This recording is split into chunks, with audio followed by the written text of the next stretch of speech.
Hand me over the recorder now. No, I won't, honey. Give me back that recorder now, else! She loved him for 29 years. She cooked his meals, raised his children, and stood beside him in every photograph that hung in their hallway. And for 3 of those years, inside the home they built together, she was quietly recording every single word he said. He never heard the soft click. He never noticed the small black device taped beneath the kitchen cabinet, just inches from where he poured his coffee every morning. He kissed her goodnight. He told her his secrets. He trusted the silence of his own house. And the whole time, that silence was listening back. This is the story of Daniel Whitman, a respected man in a quiet Ohio town who believed he was the head of a happy home. By the time he understood what was really happening under his own roof, it was already far, far too late. For 3 years, every word Daniel Whitman spoke inside his own home was being saved. He just didn't know who was listening or why. He found the first device by accident, on an ordinary afternoon, his fingers brushing something cold and unfamiliar beneath the cabinet edge. At first he thought it was nothing, a wire, a forgotten gadget. But then he found the second one, hidden behind a picture frame in the living room. And then the third, tucked inside the air vent of his own study, the one room he thought was completely his. His hands began to shake. His mind raced through every name, every face, every person who could have done this to him. He thought he had just uncovered proof that someone close to him had been betraying him for years. He had no idea he had just found the evidence that would end him. Because Daniel was right to be afraid, he was simply wrong about everything else.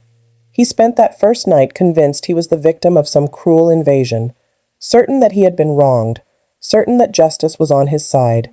He did not yet understand that the recordings were never meant to destroy an innocent man. They were meant to expose a guilty one.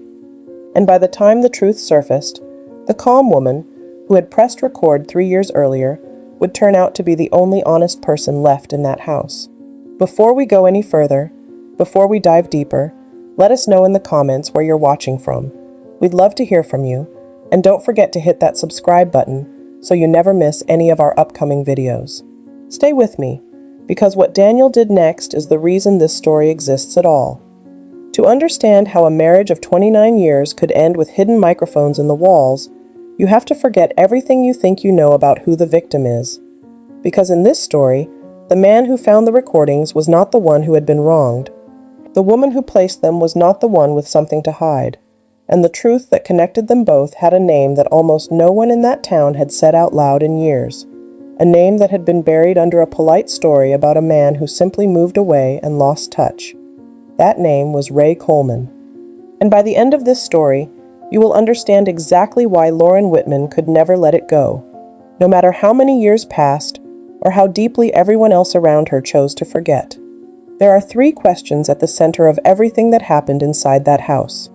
First, who was Lauren really recording for, and what did she plan to do with 3 years of her husband's private words? Second, what could possibly be on those recordings that was worth risking her marriage, her home, and her own safety to capture? And third, the question that haunts this entire story: why did Daniel Whitman, a man who believed he was the victim of a terrible betrayal, suddenly stop talking about going to the police? Why did a man who claimed he had nothing to hide go home that very night and begin deleting things? Innocent men do not erase their own lives. Innocent men do not panic when the truth comes knocking. Frightened men do. Guilty men do. And Daniel was about to show everyone which one he truly was. Most people who knew the Whitmans would have told you they were the last couple on earth this could happen to. They were the family at the front of the church. They were the handshake at the hardware store, the name on the side of the work truck, the couple other couples quietly envied at backyard barbecues and school fundraisers. From the outside, their life looked finished, polished, complete, the kind of life people work their whole lives hoping to build. But the most dangerous secrets are not the ones kept from the world. They are the ones kept inside a marriage, behind a smile, across a dinner table, for years and years and years. Lauren Whitman knew a secret like that. She had carried it longer than anyone should ever have to, and what she chose to do with that knowledge is one of the most extraordinary stories you will ever hear. Daniel Whitman was the kind of man a small town builds itself around. He was 56 years old, broad-shouldered, with a firm handshake and a way of remembering everyone's name. He had come up the hard way, swinging a hammer for other men before he ever owned a single tool of his own. He liked to tell people that he had started with nothing but a used truck and a willingness to outwork anyone on the job site, and the truth was that the story was real. By the time he was 40, he had built one of the most trusted construction companies in the county. People said Daniel had practically built half the town with his own two hands. The new wing of the elementary school, the church fellowship hall, dozens of homes that families still lived in. When Daniel Whitman told you something would be done right, you believed him. That trust was the foundation of everything he had. It was also, in the end, the thing that hid him in plain sight for so long. He sat in the third pew every Sunday, right where everyone could see him. He coached youth baseball for a decade after his own kids grew out of it, just because the league needed someone and he liked the way it made him feel. He was the first to show up with a truck when a neighbor needed to move, the first to write a check when the food bank ran short in the winter. If you had stopped 100 people on the main street of that town and asked them about Daniel Whitman, 99 of them would have called him a good man, a generous man, a pillar of the whole community. And here is the part that matters most about this entire story. They would not have been lying. Daniel really was all of those things to the outside world. He really did coach those kids. He really did write those checks. That was the genius of him, though even he may not have fully understood it as a strategy. The more good he did out in the light, where everyone could see it, the less anyone ever thought to look into the corners where the light did not reach. A man that generous, that beloved, that woven into the fabric of a place, becomes almost invisible in a strange way. He becomes a fixed point, a thing you stop questioning, like the steeple on the church or the name on the water tower. Nobody investigates the man who shows up to help them move. Nobody doubts the coach who gave their son a love of the game. And nobody, for the longest time, doubted Daniel Whitman. There was a charm to him that worked on everyone, and that is worth understanding, because it is the thing that kept the truth hidden for so long. When Daniel walked into a room, people stood a little straighter and smiled a little wider. He had a gift for making whoever he was speaking to feel like the most important person in the building. He remembered the names of your children. He asked about your mother's surgery and actually listened to the answer. Salesmen wished they had his ease. Politicians wished they had his warmth. He could close a deal with a story and a laugh where another man would have needed a contract and a lawyer. That charm was real, and it was powerful, and like all real power, it could be turned to almost any purpose at all, including the burying of a thing that should never have been buried.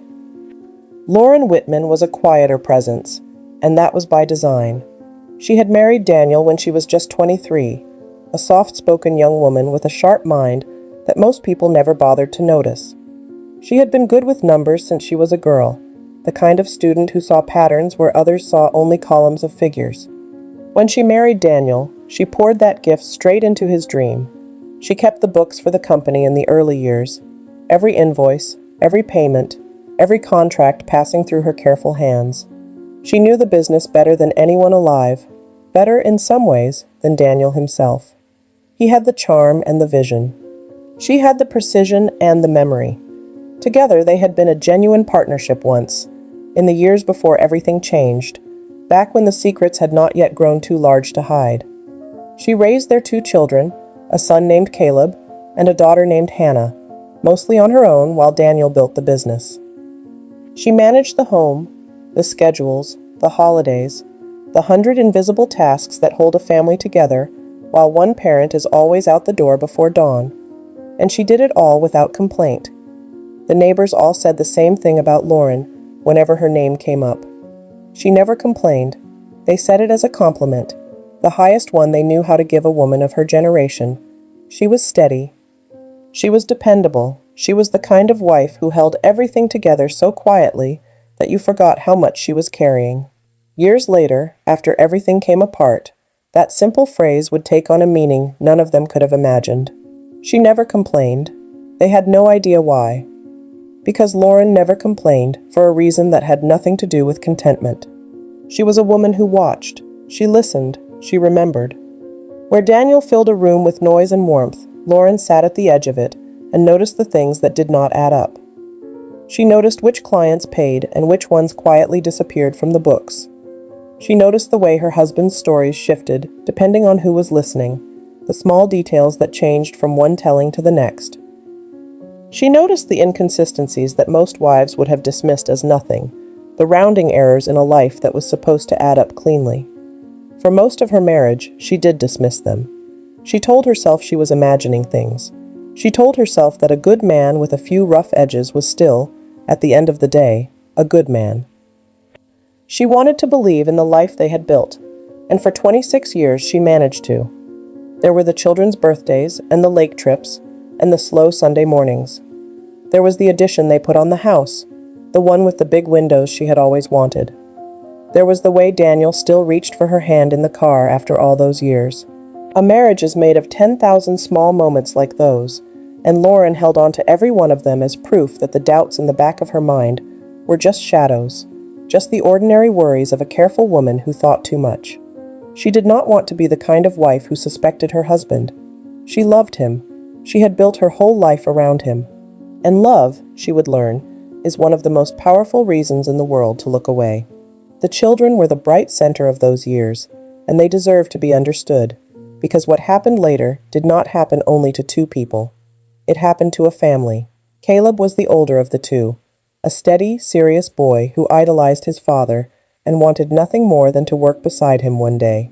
He learned to swing a hammer at his father's elbow before he was tall enough to reach a workbench. Hannah was quicker, sharper, more like her mother, a girl who read people the way Lauren read numbers, and who sometimes caught the small inconsistencies in her father's stories before her mother did, though she was too young to know what they meant. They grew up believing they had the best father in town, because in every way that a child can measure, they did. That belief was the thing the truth would later take from them, and there was no giving it back. From the outside, the Whitman marriage looked steady, even enviable. But there had been one rough stretch, years earlier, that a few people still vaguely remembered. Money had gotten tight, tighter than anyone outside the house knew. The company had taken on a large project that went badly, and then another, and for the better part of a year, it teetered on the edge of going under entirely. Daniel stopped sleeping. He paced the house at night. The easy charm thinned, and underneath it, Lauren saw something she had never seen in her husband before, a kind of cornered fear, the look of a man watching everything he had built begin to slip through his fingers. And then, almost overnight, it all turned around. The pressure lifted. The trucks were new again. The talk of losing the house vanished as quickly as it had first appeared. Lauren never forgot how sudden it was, even though she made herself stop thinking about it for years. One month, Daniel was hunched over the kitchen table at 2 a.m. with the lights off, doing sums on a legal pad, his face gray. The next, he was talking about expanding, about hiring, about a trip to the coast for the whole family. There had been no single new contract that she could point to in the books, no obvious windfall, no rich uncle. The money had simply appeared in the gaps, smoothing over the cracks, filling the holes that had been about to swallow them. At the time, she had been so relieved, so grateful, that the fear was gone from her husband's face, that she did not let herself ask the only sensible question: where, exactly, had it all come from? She would ask it eventually. She would ask it far too late. Friends assumed Daniel had simply landed a big contract, the way he always seemed to at the last possible moment. That was his reputation, after all, the man who could always pull a rabbit out of the hat. No one asked too many questions, because asking questions about another man's good fortune felt impolite, and because Daniel was so easy to be happy for. He had earned his luck, people figured. He worked harder than anyone, and so the company recovered, and the addition got built, and Daniel started talking about retirement plans, and a place near the lake, and the whole frightening stretch faded into the background of everyone's memory, including, for a while, Lauren's own. That sudden recovery, that quiet turning point when everything got better all at once, would later become the single most important detail in the entire case. But at the time, it just looked like Daniel being Daniel. There was one more person at the center of the Whitmans' world in those years, though by the time our story truly begins, most people had nearly forgotten him.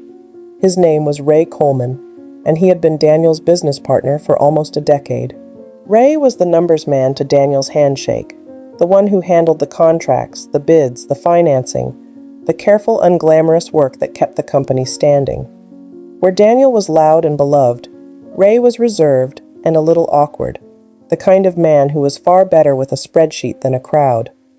He did not have Daniel's gift for being liked, and he did not seem to want it. He was content to stand in the background and make sure the numbers were honest.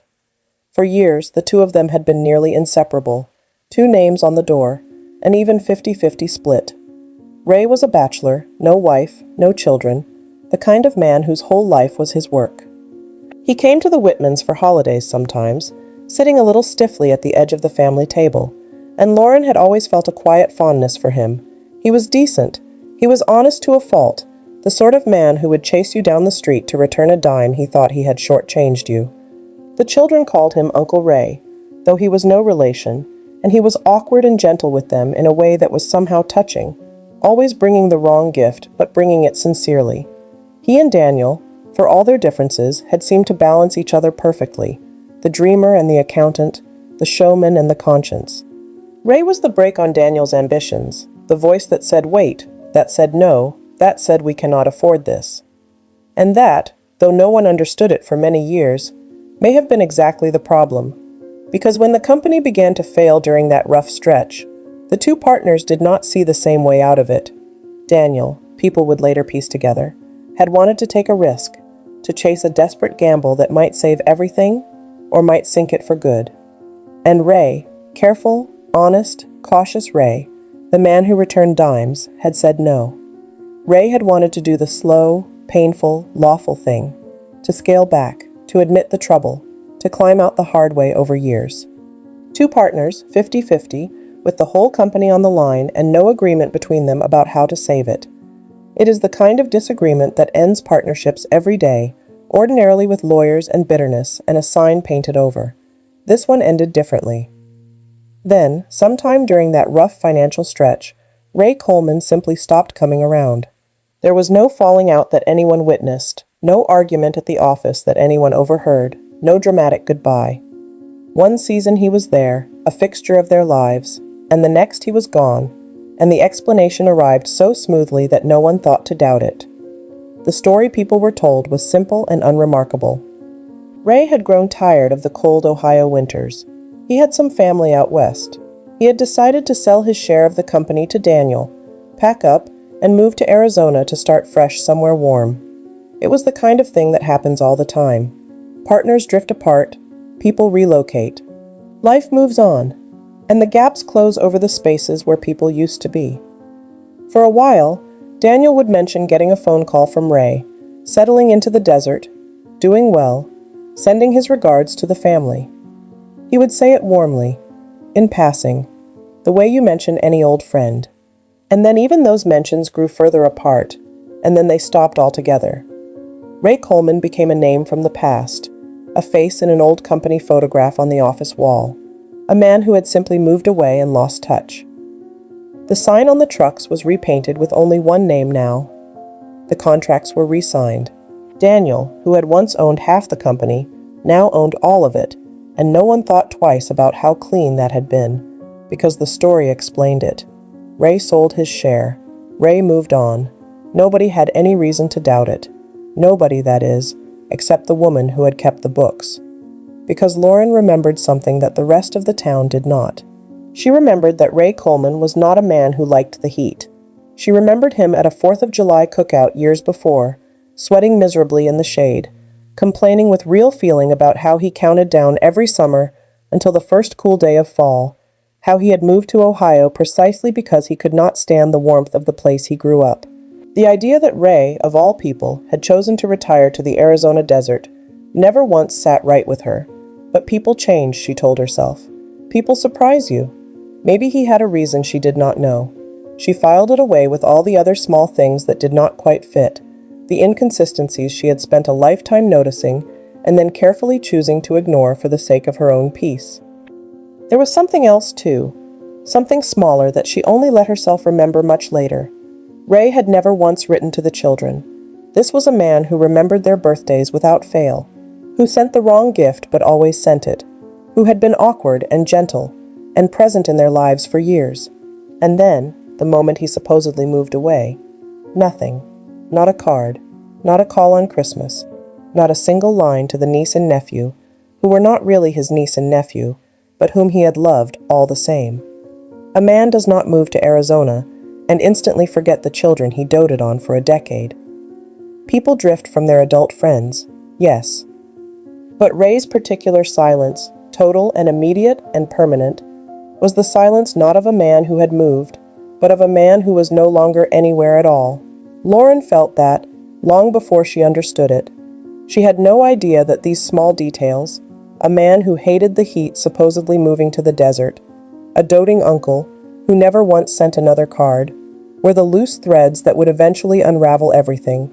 For a long time they stayed just that, threads, a faint discomfort she could not quite name, tucked away in the back of her mind alongside the strange recovery of the company and the missing share of the business, and a dozen other things that almost added up, but never quite did. Lauren lived with that low, quiet unease for years, the way you live with a sound in the walls of an old house, telling yourself it is just the wind, just the pipes, just the settling of the wood. She had no proof that anything was wrong. She had only the instincts of a careful woman and the stubborn memory of a man who hated the sun. The turning point in Lauren's life did not arrive as a dramatic discovery. It arrived as an overheard conversation on an ordinary evening when Daniel did not know she was home. She had gone to spend the afternoon at her sister's, but a headache sent her back early, and she let herself in through the side door, the quiet one off the garage. She meant to go straight up and lie down, but she heard her husband's voice coming from inside his study, and something in the tone of it stopped her cold in the hallway. It was low, it was tight. It was a voice she had almost never heard from Daniel in all their years together, stripped of every trace of the easy charm he wore like a second skin. She stood frozen in the dim hallway, not meaning to listen, and yet completely unable to make herself move toward the stairs. What she heard in those few minutes did not make sense to her at first. Only fragments reached her through the door. A reference to money, to an old account, to something that had been handled long ago and should have stayed handled. And then a reference to Ray. Her husband said the name the way you say the name of a problem, not the name of a friend. And then he said a single sentence, in that flat, unfamiliar voice, that made the blood drain from her face, and her whole understanding of her life begin to come apart in her hands. She would never repeat exactly what she heard that night, not to her children, not to her sister, not to a living soul, for 3 full years. But she understood, standing in that hallway, that the polite story about Ray moving to the desert was a lie, and that her husband had built it. She did not confront him that night. She climbed the stairs on legs that did not feel like her own, and she lay down in the dark, and she listened to him finish his call and move around downstairs, the ordinary sounds of the ordinary man she had married, and she felt the whole shape of her life rearranging itself in the silence. When he came up to bed an hour later, he kissed her forehead, the way he always did, and asked if her head was any better, and she said yes, and her voice came out steady, and some cold and capable part of her noted that it had come out steady, and filed that away too. She did not sleep at all that night. She lay beside him and stared at the ceiling, and understood that she was now living in a different house than the one she had woken up in that morning, with a different man. From that evening forward, Lauren Whitman was no longer the same woman, though she became an expert at making sure no one could tell. She looked at her husband across the dinner table and saw a stranger wearing the face she had loved for most of her life. She lay beside him at night and listened to him breathe in the dark, and wondered what else she did not know about the man whose name she shared. She replayed years of small inconsistencies and watched them rearrange themselves into a shape she did not want to see. The missing partner, the vanished money troubles, the thread she had ignored for so long. She had no proof of anything. She had only a fragment of a conversation overheard through a door, a feeling that had hardened into a terrible certainty, and a missing man who had supposedly moved to a desert he hated. If she went to the police with that, she knew exactly what would happen. They would listen politely, and they would ask her what evidence she had, and she would have nothing but a sentence she could not even bring herself to repeat. They would send her home. And worse, far worse, if she confronted Daniel directly, he would have an explanation ready, the way he always did, smooth and reasonable, and just believable enough. She would have warned him, she would have shown her hand, and she would have lost the only advantage she had in the whole world, which was the simple fact that he did not yet know she suspected anything at all. As long as Daniel believed his secret was safe, he would keep being careless. He would keep talking. And somewhere in all that careless talk was the truth she needed. She thought, too, about her children, and that was the hardest part of all. Caleb worshipped his father. Hannah, sharper, would be destroyed in a different way, would blame herself for the things she had half noticed and never understood. To go to the police with a feeling would not only fail, it would tear her family apart for nothing, would brand her the hysterical wife, would teach her children to hate her for what she had done to the father they loved. She could not do that to them on the strength of a fragment. She needed the truth to be undeniable, so that when it came, no one could call it her imagination, her jealousy, her cruelty. She needed it to come from his own mouth, in his own words, so plainly that even the children who loved him could not look away, and there was only one place that truth lived. So Lauren made a decision that most people, in her place, would never have had the nerve to make. She decided to stay.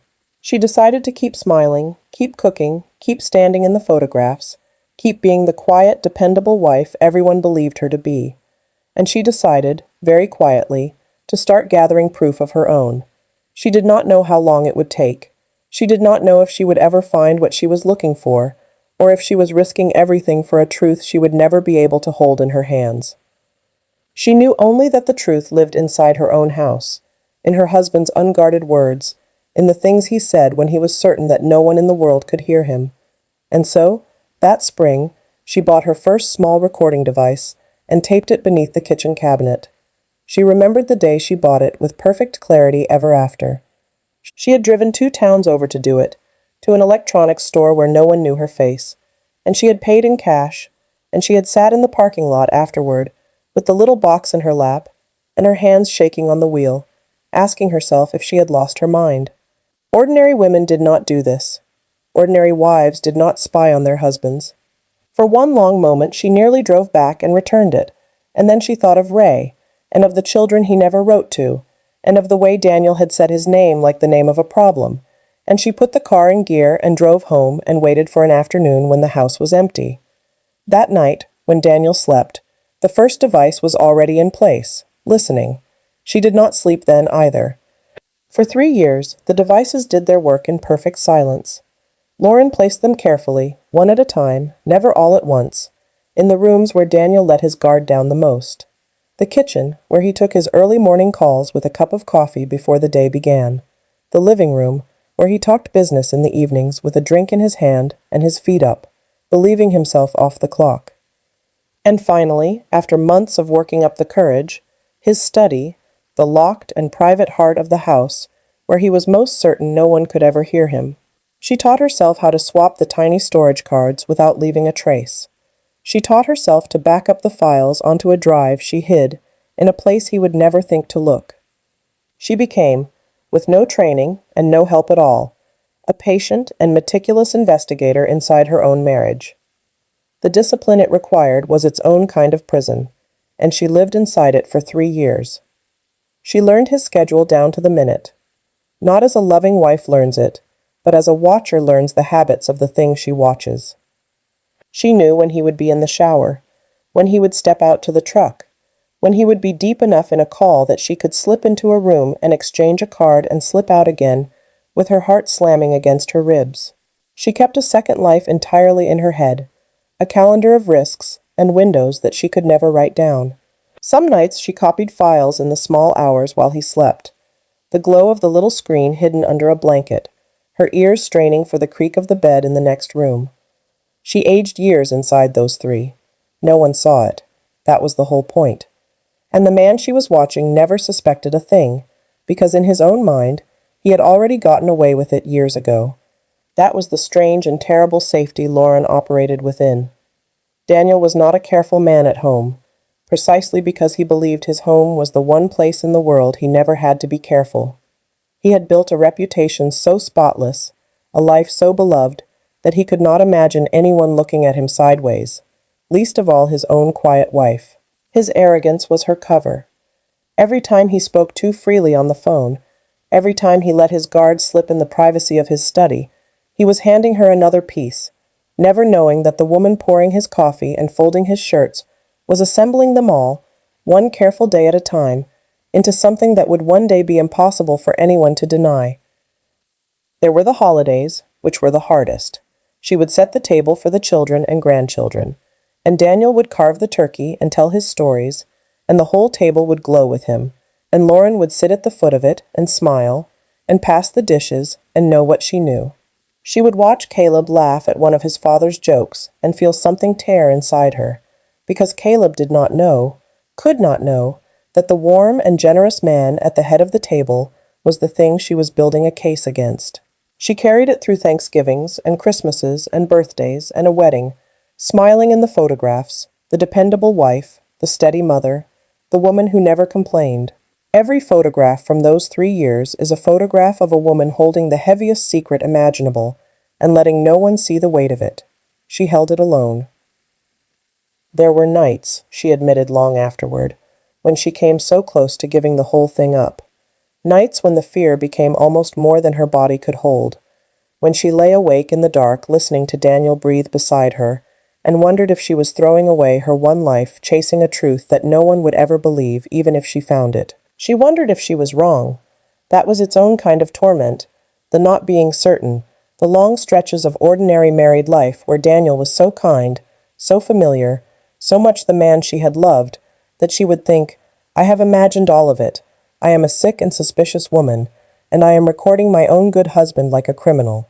And then she would remember the sentence she heard through the door, and the certainty would come back, cold and steadying, and she would stay. But every single time she came to the edge of giving up, she thought of one thing, and that one thing always pulled her back. She thought of a decent, awkward, honest man who hated the heat, who would never in 1,000 years have chosen to vanish into a desert, who almost certainly had family somewhere still wondering, even now, why he had stopped calling, why the cards stopped coming, why he had simply disappeared from their lives without a goodbye. And she thought of the children who had called him Uncle Ray, and of the fact that she might very well be the only person left alive on the entire earth who knew the truth of what had happened to him, and who was willing to do something about it. And so, every single time, she stayed. She kept the devices in place. She kept swapping the cards. She kept waiting. The discovery, when it finally came, was an accident, the kind of small coincidence that turns a whole life over in an afternoon. Daniel had decided to remodel the kitchen, a surprise for Lauren, he had been telling the neighbors, a way to spoil his wife after all these years of everything she did.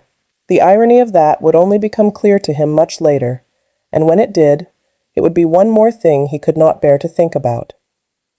As he pulled away one of the lower cabinet panels himself, eager to see how big a job the remodel would be, his fingers found something taped to the underside that did not belong there. He worked it free and held it up to the kitchen light, a small black recording device, its tiny indicator still faintly glowing. For a long moment, Daniel simply stared at it, his mind refusing to accept what his hands were holding. Then the understanding came, and with it a cold rush of fear that started in his chest and spread out through his whole body. Someone had been recording him, inside his own home. He told himself it had to be a mistake, an old security gadget, something harmless he had forgotten about. But even as he tried to think it, he was already moving through the house, pulling at picture frames, prying open vents, his careful calm cracking apart a little more with every room. Behind a family photograph in the living room, the one of all 4 of them squinting and smiling at the lake, he found the second device. His breath caught hard in his throat. He stood there holding it, looking at his own grinning face in the picture, and felt the solid floor of his life shift beneath his feet. This was no mistake. This was deliberate. Someone had planted these. The third device was the one that truly broke him. He found it tucked inside the air vent of his study, the room he kept locked, the room he had always believed was his alone in all the world. His private calls, his private words. The things he said only when he was absolutely certain that no other living person could hear him. All of it. Captured. All of it. Saved somewhere he could not reach. Daniel sank down into his chair, the 3 small devices lined up on the desk in front of him in a neat and silent row, and tried to make his racing mind work. Who would do this to him? Who had the access, the patience, the reason to spend, who knew how long listening to every word he spoke? A business rival? A former employee he had let go in anger? Someone from the past? Someone he had wronged in a deal long buried? His mind ran frantically through a dozen old enemies, a dozen faces, a dozen people who might want to bring him low. It did not, at first, land on the one person who had been beside him every single day of his life for 29 years. But slowly, terribly, it did. Because there was only one person on earth who had unlimited access to every room in that house, day and night. Only one person who knew his routines, his schedule, the exact hours he made his private calls.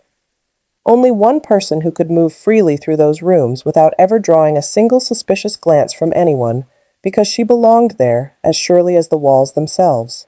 Lauren, his wife, the quiet woman who never complained. The realization landed on Daniel like a physical blow, and it nearly took the air clean out of him. He felt sick. He felt betrayed to the very center of himself. And in that moment, lost in his own swelling anger, Daniel made the very same mistake that you, watching this, might have made right along with him. He assumed that he was the victim. He assumed that whatever Lauren had been doing, whatever this was, she was the one in the wrong, the one who had broken the trust, the one who owed him an explanation. He never once stopped to ask himself the only question that actually mattered in that entire house. Why would she need to? Why would a contented wife of 29 years secretly record her husband for years on end? What would drive a quiet, gentle woman to such a thing? He did not ask, because asking would have led him straight to an answer he had spent 3 years pretending did not exist. For the rest of that day, Daniel built his case against his wife in his mind, the way a wronged and righteous man does.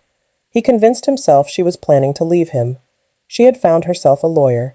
She had been building a divorce file, gathering ammunition, planning to take the house, the company, the children's loyalty, every single thing he had spent his whole life building from nothing. The more he turned it over, the more certain he became, and the more certain he became, the hotter his anger burned. He worked himself into a state of genuine outrage, a man wronged in his own home, and somewhere in all of that he managed to almost forget, for a few hours at least, the much older and much darker reason that a woman might want a record of his private words. By the time Lauren came home that evening, he was ready for war. He was sitting at the kitchen table, with the 3 devices laid out in front of him in a neat row, waiting for her, rehearsing the confrontation in his head, absolutely certain that he held the high ground. He would demand answers. He would make her explain herself. He would be the injured party, and she would be made to account for what she had done. He had no idea that he was about to walk straight into the one conversation in his entire life that he could not possibly win. Lauren came through the door, set down her bag the way she did every evening, and saw the 3 devices lined up on the table. And here is the thing that Daniel would replay in his mind over and over for the rest of his life, searching it for the warning he had missed. She did not flinch. She did not gasp, or cry, or stammer out an excuse. She did not freeze, or reach for the door, or do any of the 100 things a person does when they have been caught at something shameful. She set down her keys on the counter, slow and deliberate. She looked at the 3 devices, and then she looked at her husband, and she was completely, perfectly, frighteningly calm. She looked, if anything, almost relieved, the way a person looks when a long and exhausting wait has finally come to its end. In 29 years of marriage, Daniel had seen his wife in every state a person can be in. He had seen her joyful and exhausted, worried and grieving, furious and tender. He had never once seen her like this. And the strange, settled calm on her face terrified him far more than any scream or any tears ever could have. He demanded to know what they were, as if he did not already know exactly what they were. He demanded to know how long she had been spying on him, who she was working with, what she imagined she was going to do with whatever she thought she had. His voice climbed higher. His fist came down hard on the table, rattling the little devices. He played every single card a guilty man plays when he is desperate to perform innocence. The wounded outrage, the injured pride, the veiled threats about what would happen to her if she had done what he thought she had done. And through all of it, through every word, Lauren simply stood there and let him talk.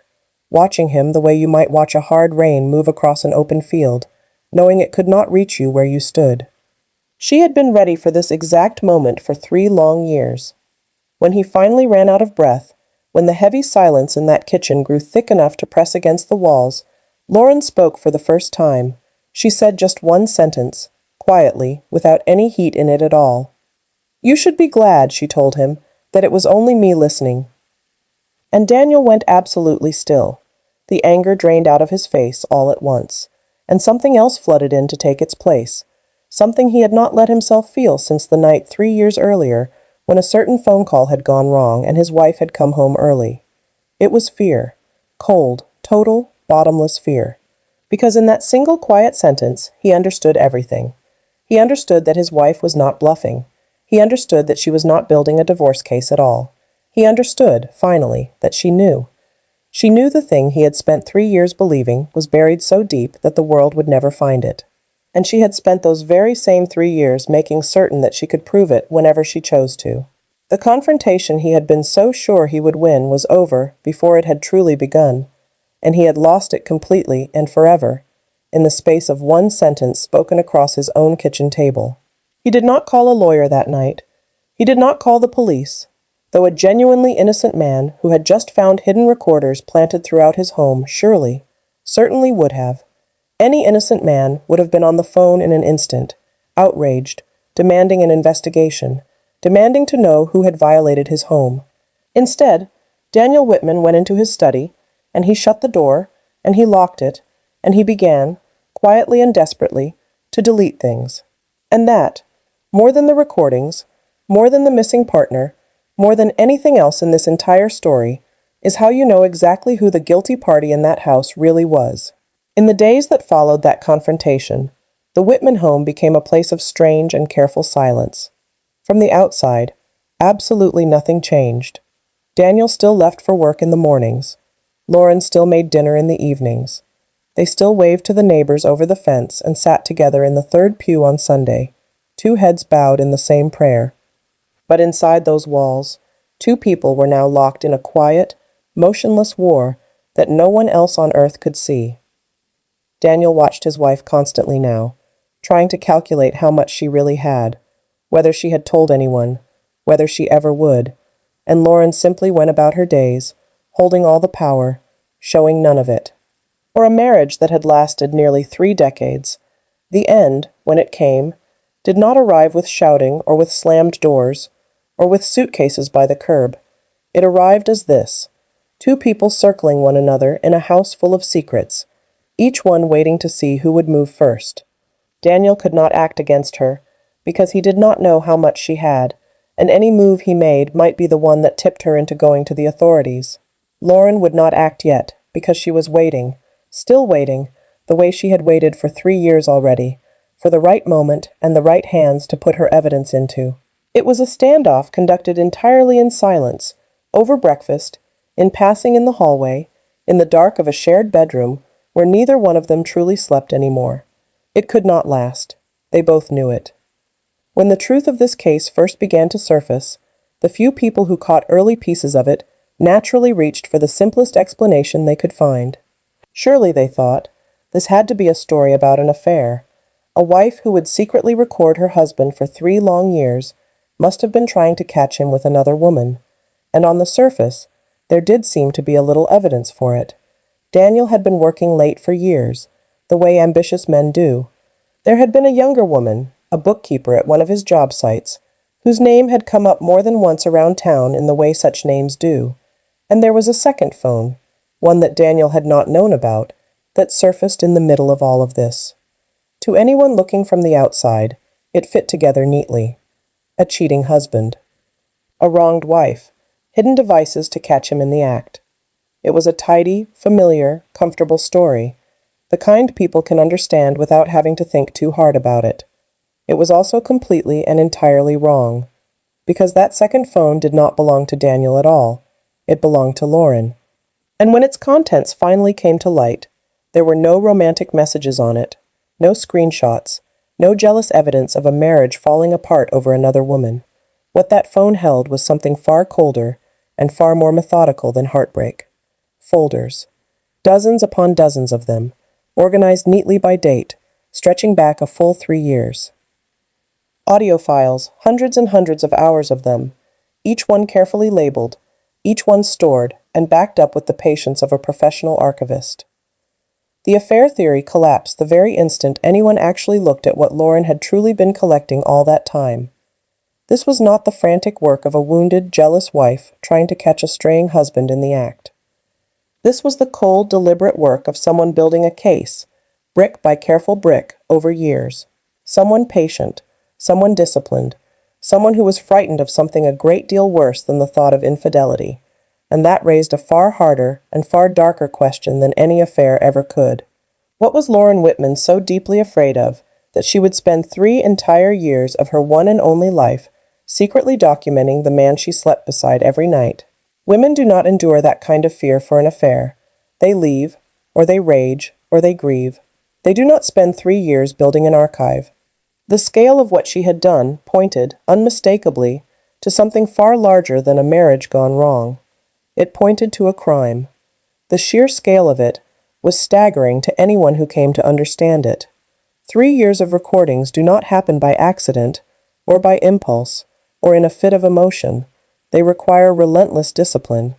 They require a kind of nerve that most people will never be asked to find in themselves.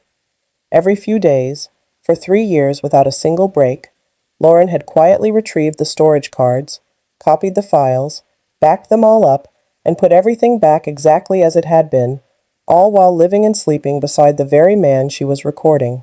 She had lived a complete double life inside her own marriage, smiling across the breakfast table each morning at a man whose every careless word she was methodically archiving as evidence against him.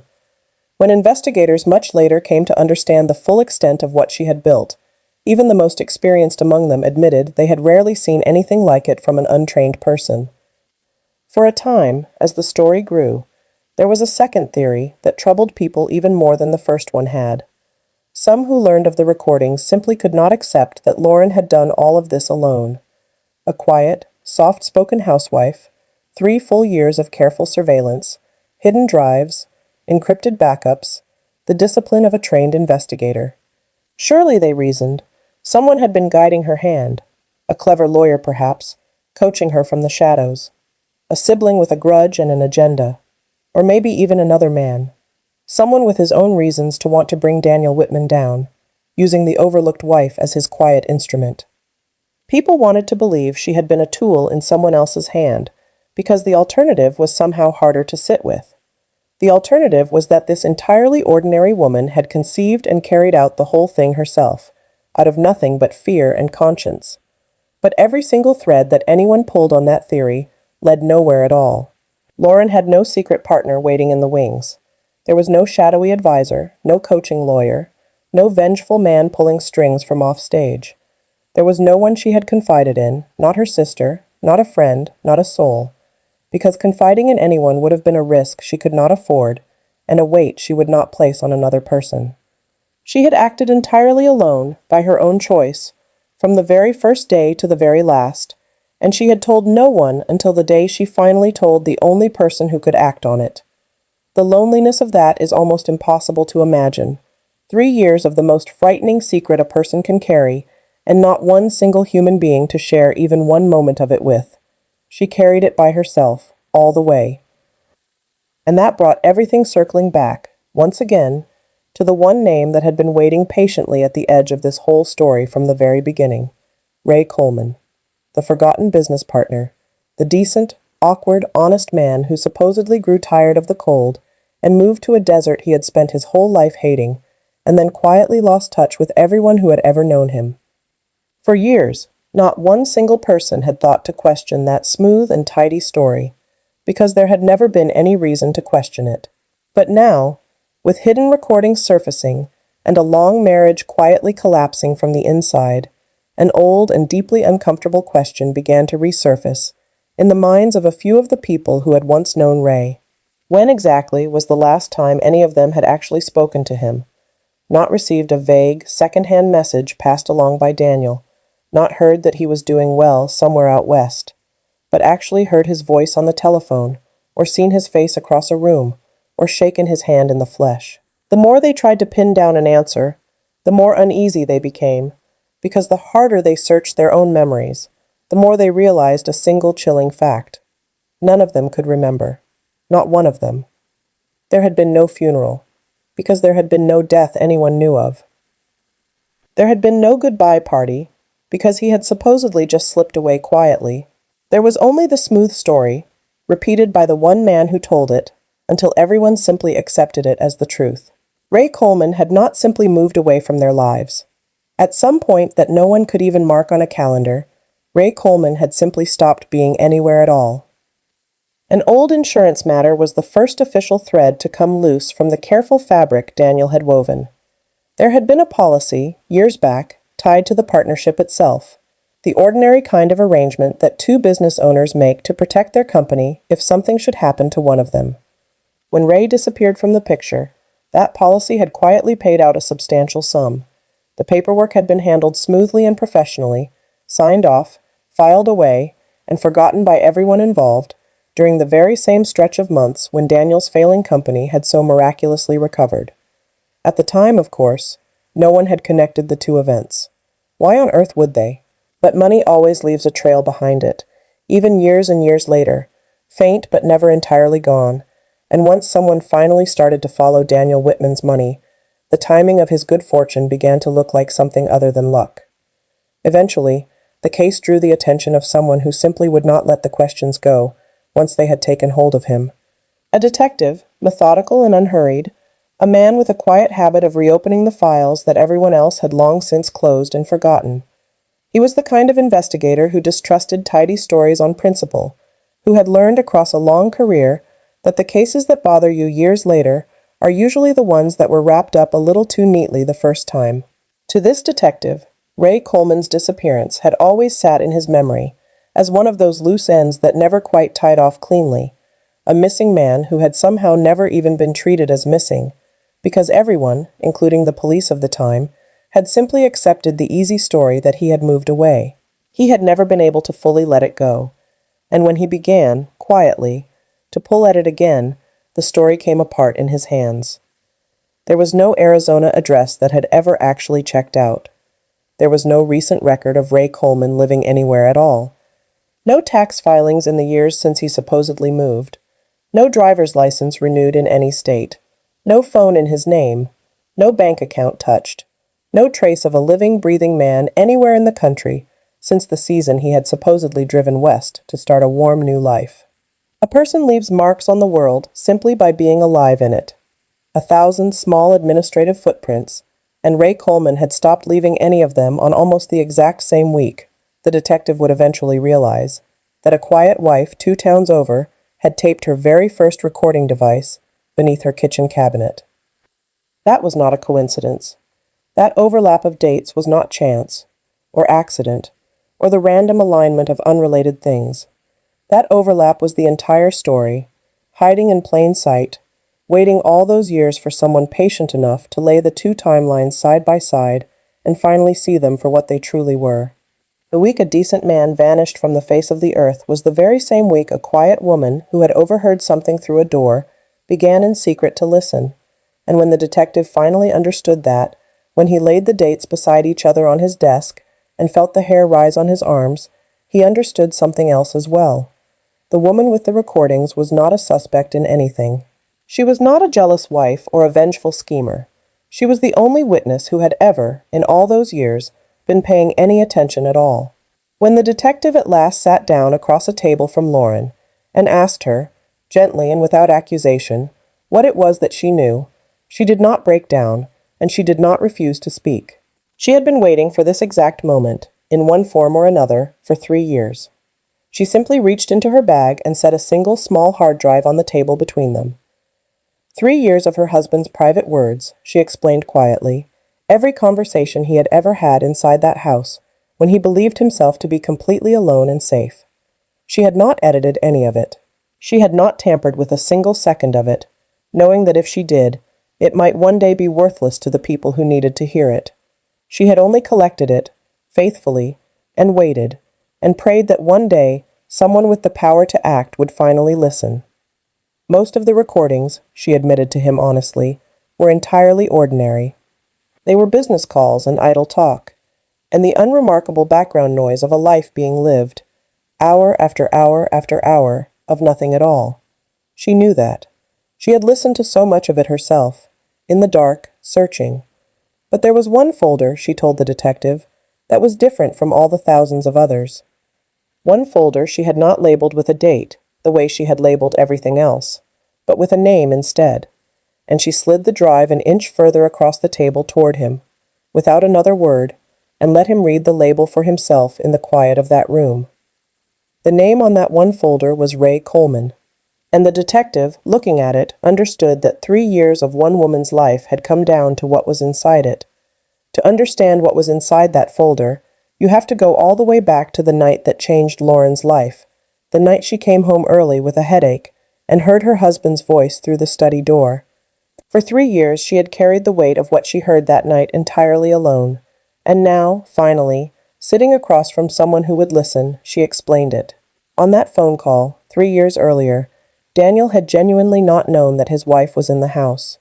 He had believed himself completely and perfectly alone, and in that false sense of total safety, he had spoken about Ray Coleman in a way that no innocent man ever could have. He had not spoken about Ray as an old partner who had moved away and faded out of their lives. He had spoken about Ray as a problem that had been permanently solved, as a threat that no longer existed, as something finished and dealt with and gone for good, in a voice empty of all the warmth he wore for the world. Lauren had stood frozen in that dim hallway and understood, in a single instant, that the story everyone believed about Ray was a lie, and that her husband was the one who had told it, and that the disagreement over how to save the failing company had not ended with lawyers, the way such things are supposed to end. It had ended some other way, a way that left one partner owning everything and the other partner simply gone, a way that turned a desperate, failing company into a recovered one overnight, with money that came from nowhere anyone could name. She had not known the details that night. She had not needed them. She had heard enough in that one sentence to know that the man she had married was not the man the town believed in. Now, knowing all of that, every earlier moment of this entire story has to be seen again, in a completely different and heartbreaking light. When the neighbors all said, so fondly, that Lauren never complained, they believed they were describing a contented and easygoing wife. They were actually describing a woman who had quietly stopped trusting the man she lived with, and who had coldly calculated that her silence was far safer than any words could ever be. When she smiled at Daniel across the breakfast table every single morning, she was not pretending to be happy out of weakness or denial. She was protecting herself, and her plan, and the slow, patient, lonely gathering of proof that might one day set things right. Every quiet thing about Lauren Whitman that the whole town had read as meekness had been, all along, something else entirely. It had been the discipline of a woman who simply refused to look away. And that strange, settled calm she had shown in the kitchen, the calm that had frightened Daniel so badly when he finally confronted her with the 3 devices, suddenly made perfect and complete sense. She had not been surprised that he found them, because she had spent 3 full years quietly preparing herself for the day he finally might. She had not been frightened by his anger, by his shouting and his fist on the table, because she had already faced down a far greater fear every single night for 3 years. The simple animal fear of sleeping beside a man she believed was capable of making another human being disappear from the face of the earth. When she told him he should be glad it was only her listening, she had meant it precisely and literally. She was telling him that she knew, that she had the proof, and that his entire fate had passed quietly out of his own hands and into hers. But the true heart of this story, the part that stays with you long after every twist and every revelation has settled, is not the cleverness of the plan or the patience of its execution. It is the quiet, daily, almost unimaginable bravery of the woman who carried it all out entirely alone. Try, for just a moment, to truly imagine it. Imagine waking up every single morning beside someone you have come to believe has done the unthinkable, and smiling at him, and pouring his coffee, and asking him gently about his day and his plans for the weekend. Imagine doing that not for a single dreadful week, not for a month, but for 3 full years, day after day after day, never once letting the mask slip from your face. because you understand that the very moment it does, your only chance at the truth is gone forever, and very possibly your safety with it. Lauren Whitman did not run. She did not scream, or break, or collapse beneath the crushing weight of what she alone knew. She stayed, in danger, in silence, in a house that had quietly become a kind of trap, and she did the patient, lonely, terrifying work that absolutely no one had asked her to do, and no one would ever have blamed her for refusing. She did it not knowing if it would ever work, not knowing if anyone would ever believe her, not knowing if she would simply grow old in that house, carrying a secret that died with her. She did it on faith, the way you plant a tree you may never sit under. And what she did not fully understand, even on the day she finally handed that small hard drive across the table to the detective, was that her 3 years of patience had captured something far more powerful than the fragment of a phone call she had once overheard. Somewhere in those hundreds and hundreds of hours, among the most recent recordings on the drive, was a single conversation whose true importance she had not even grasped at the moment she captured it. It was a conversation that Daniel had held entirely alone, with no one on the other end of any line, simply speaking aloud to himself in the locked and private safety of his own study, the way a man does when something has been weighing on him for years, and the silence finally pulls it out of him. It was the most recent significant recording on the entire drive, and it was dated the night before the afternoon he found the very first device beneath the kitchen cabinet, the night before his whole careful world began to come apart in his hands. The very last thing she captured by pure habit, turned out to be the thing that mattered most of all. Lauren had pressed record that night exactly the way she had pressed record 1,000 quiet nights before it, out of pure discipline by then, out of 3 years of unbroken habit, never once imagining what her husband was about to say into the empty, listening air of a room he believed was finally and perfectly his own. And that single recording is the entire reason this case did not end the way Daniel Whitman had spent 3 years assuming, in his arrogance, that it always would. On it, alone in his study, certain beyond any doubt that he was completely unheard by any living soul, Daniel said the thing aloud that no investigation, no detective, no amount of patient digging by anyone had ever been able to pull out of him in all the years since Ray Coleman first vanished. He spoke about Ray. He spoke at last about exactly what had happened, and where and why. He spoke about that desperate financial stretch, when the company was failing all around him, and the partnership was straining past its breaking point, and the insurance policy sat waiting in a drawer, like an answer to a prayer he had been too afraid to pray aloud.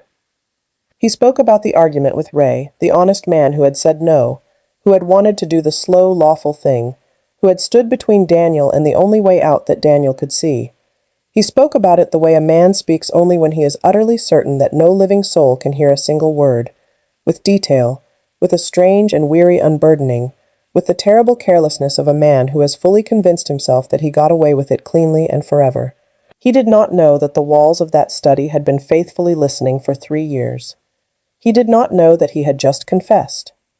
Lauren had not needed to accuse him of anything in the end.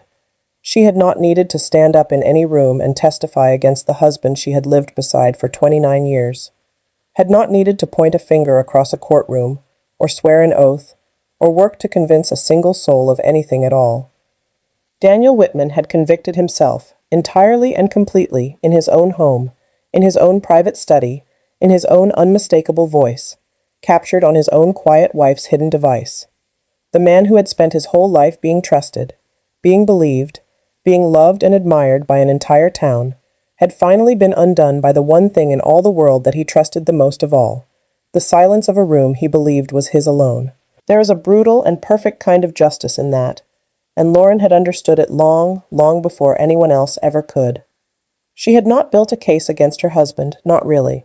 She had simply given him 3 years of rope, and the patience to wait while he slowly, carelessly, unknowingly wound it around himself. Once that final recording reached the right hands at last, the careful story that Daniel had so smoothly maintained for so many years came apart with astonishing and merciless speed. The old insurance payout was pulled out and examined all over again, and this time the questions did not politely stop. The financial trail of the company's miraculous recovery was traced patiently back to its true source. And the detective who had never once believed the easy Arizona story, finally finally had the justification he had wanted for years, to treat Ray Coleman not as a man who had simply moved away, but as a man who had been lost, and to begin to search, in earnest and at last, for where he had truly gone. The polite fiction that had protected Daniel Whitman for so long, the spotless handshake reputation, the pillar of the community goodwill, the decades of genuine kindness he had banked in the eyes of his neighbors, none of it could withstand the simple, devastating sound of his own voice describing what he had done. The town that had spent decades building Daniel up into something close to a local legend now had to stand back and watch, in stunned and sickened disbelief, as that very same man came apart at the seams, in full view of every single person who had ever trusted him, ever shaken his hand, ever sat behind him in church on a Sunday morning. And the reactions, when the full truth finally spread through the town, were exactly what you would expect them to be, and somehow, still, far worse than anyone had been prepared for. People simply refused to believe it at first. Not Daniel. Not the man who coached their children and repaired their roofs and sat so faithfully in that third pew every Sunday morning of his life. There had to be some terrible mistake, some misunderstanding that would all get cleared up in time. But as the evidence mounted and could no longer be waved away, the disbelief slowly curdled into something far colder and far more permanent.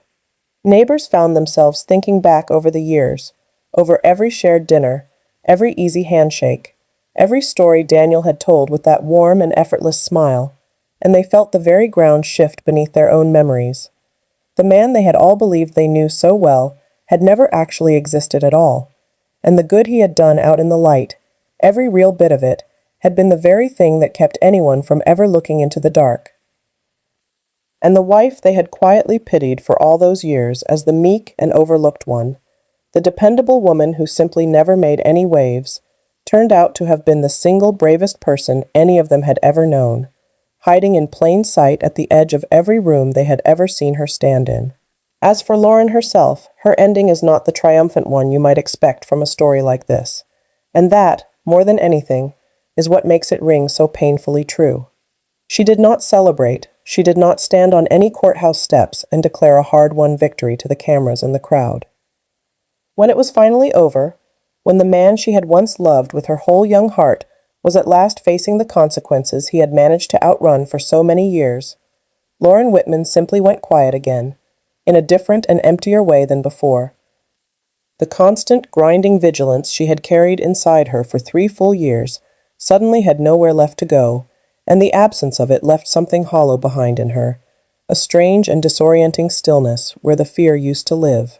She had survived her own marriage the way some people survive a long disaster, by enduring it one careful, frightening day at a time, and then finally walking out the other side of it carrying nothing at all but the truth. She had not done any of it for revenge, she said quietly, whenever people asked her, as they always did. She had done it because someone, somewhere, had to remember Ray Coleman. Because she simply could not go on living in a world where a decent and honest man's quiet disappearance was allowed to stand forever as a comfortable lie, while the man responsible for it retired in peace and comfort to a beautiful place beside the lake. Her children carried their own impossible kind of grief through all of it, the sort of grief that has no clean shape and no clear end.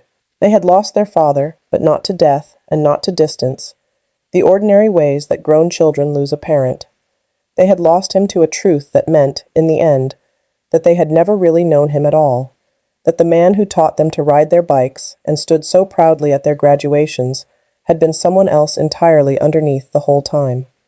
Caleb, who had idolized him, who had wanted only to work beside him, had to take apart his entire idea of the man he had wanted to become. And Hannah, who had always half noticed the small wrong things, had to live with the unbearable guilt of having sensed something for years without ever once understanding what it was she was sensing. And they had to reckon, on top of all that, with the staggering fact that the mother they had always thought of as the soft and quiet one, the one who never made any trouble, had been silently carrying the heaviest secret imaginable for years, protecting them with her silence even as she gathered the very evidence that would one day shatter their family into pieces. There is no tidy resolution waiting at the end of the road for a family broken like that one. There is no scene where everyone understands and forgives, and the music swells and the credits roll. There is only the long, slow, unglamorous work of learning to live with what is real, instead of with what was comfortable and false. Lauren had made that exact choice herself a long time before, alone in a dark hallway, listening through a door. Now her children had to find their own way to make it too. And here, at the very center of everything, is the great reversal that Daniel never once understood until it was far, far too late for understanding to do him any good at all. He had it exactly backward, from the first moment to the very last. The recordings he discovered that ordinary afternoon, the ones he saw as the ultimate betrayal, the unforgivable invasion of his privacy, the cold proof that his own wife had secretly turned against him, were never the crime that he so desperately believed them to be. They were the only reason that justice ever came for Ray Coleman at all. Without Lauren's 3 years of silent, lonely patience, Ray would have remained forever just a man who moved to the desert and lost touch, a faded photograph on an office wall that someone would eventually take down and throw away. Daniel would have retired in comfort to his place beside the lake, beloved and untouched and admired, right to the end of his days, his secret buried safely with him in the ground. The thing that Daniel mourned as the worst and most painful betrayal of his entire life was, in the plain and simple truth of it, the single most honest and courageous act that anyone in that house had ever committed. He had spent 3 long years fearing entirely the wrong thing. He had feared exposure, and lawyers, and the loss of his reputation, and his scheming, treacherous wife. He should have feared the truth itself, and the quiet woman who had decided, alone, that the truth was worth more than her own comfort and very possibly her own safety. He never saw her clearly, not in 29 years. That blindness was the last and largest mistake of his life. In the end, the small black device beneath the kitchen cabinet, the one that Daniel's own fingers found by pure accident on an ordinary afternoon, told the whole story perfectly, if only he had been able to read it. He had believed it was the proof that he was the victim. It was actually the proof that would end him. He had believed his wife was the one in that house with something terrible to hide. She was, in fact, the only person under that entire roof who had nothing whatsoever to hide. He had believed he was safe in the silence of his own home, safest of all there, where he poured his secrets out into the empty air. And that silence, the silence he had trusted more completely than he trusted any living person, had been bearing faithful and patient witness against him the entire time. Lauren Whitman did not destroy her husband, no matter how he chose to see it in the bitter end. She simply refused, at an enormous and lonely cost to herself, to let his silence go on protecting him for 1 more year, 1 more season, 1 more day. And in doing exactly that, a quiet, overlooked, endlessly underestimated woman became the single loudest voice in the world for a man who could no longer speak a single word for himself, a man whose own family did not even know to grieve him, a man the whole world had agreed to forget. There is a real and important difference between surveillance and survival, and the entire story of Lauren Whitman lives in the narrow, painful space between those 2 words. We tend to recoil instinctively at the idea of being recorded, of being watched, of our most private words being captured without our knowledge, and we are right to feel that way about it.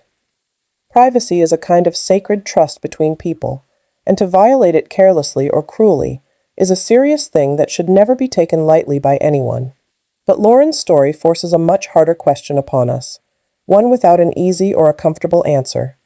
What happens when the only possible way to expose a terrible and hidden wrong is to gather the proof of it in secret? What happens when the person you must record is the very same person who has taught you, through what he has done, that you can never again be truly safe in your own home? Lauren did not invade her husband's privacy out of jealousy, or out of a need for control, or out of simple spite. She did it because she believed, correctly and completely, that a good man had been erased from the world, and that no one else alive was ever going to remember him or seek the truth of what became of him. In her hands, the hidden recording was never a weapon of betrayal at all. It was an act of conscience, perhaps the purest and most costly one in this entire story. And it is worth sitting quietly for just a moment with how easily, how terribly easily, this whole story could have ended in a completely different way. If Lauren had come home just a few minutes later, that one fateful night, her headache forgotten, she never would have overheard that phone call at all. and the truth would have stayed buried beneath the desert forever.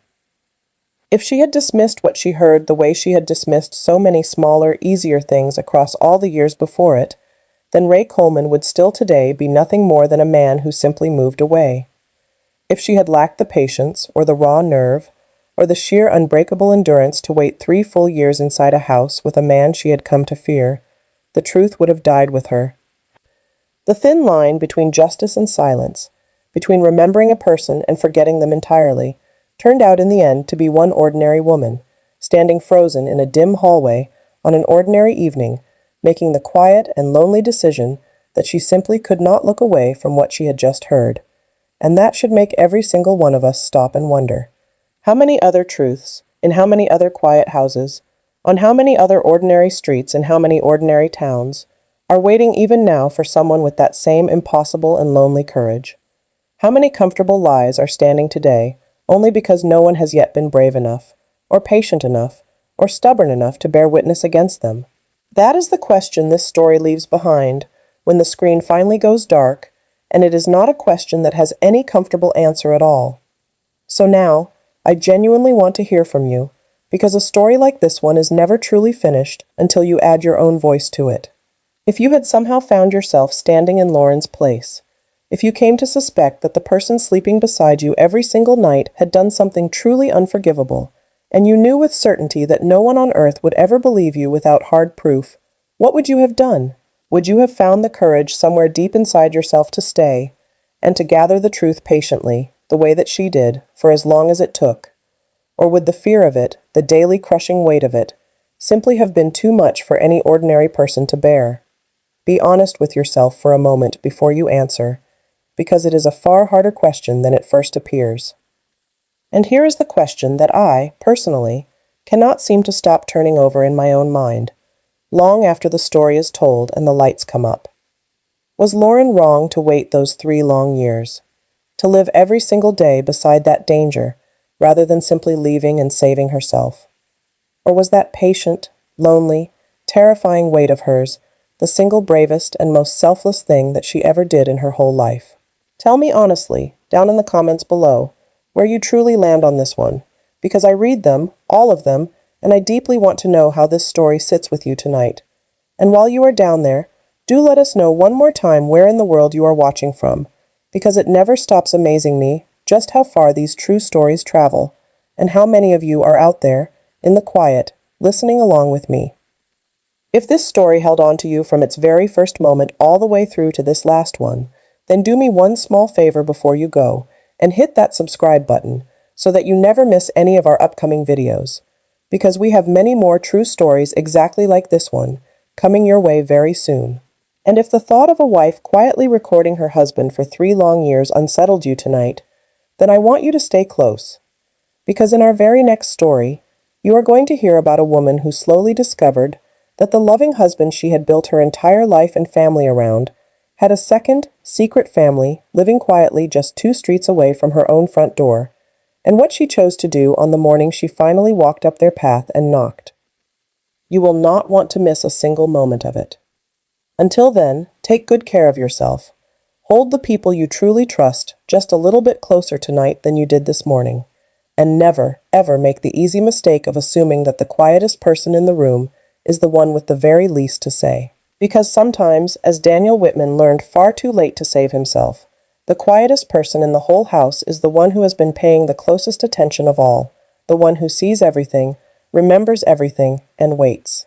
Thank you so much for listening all the way to the end with me tonight. Take care of yourself, and I will see you again very soon in the next one.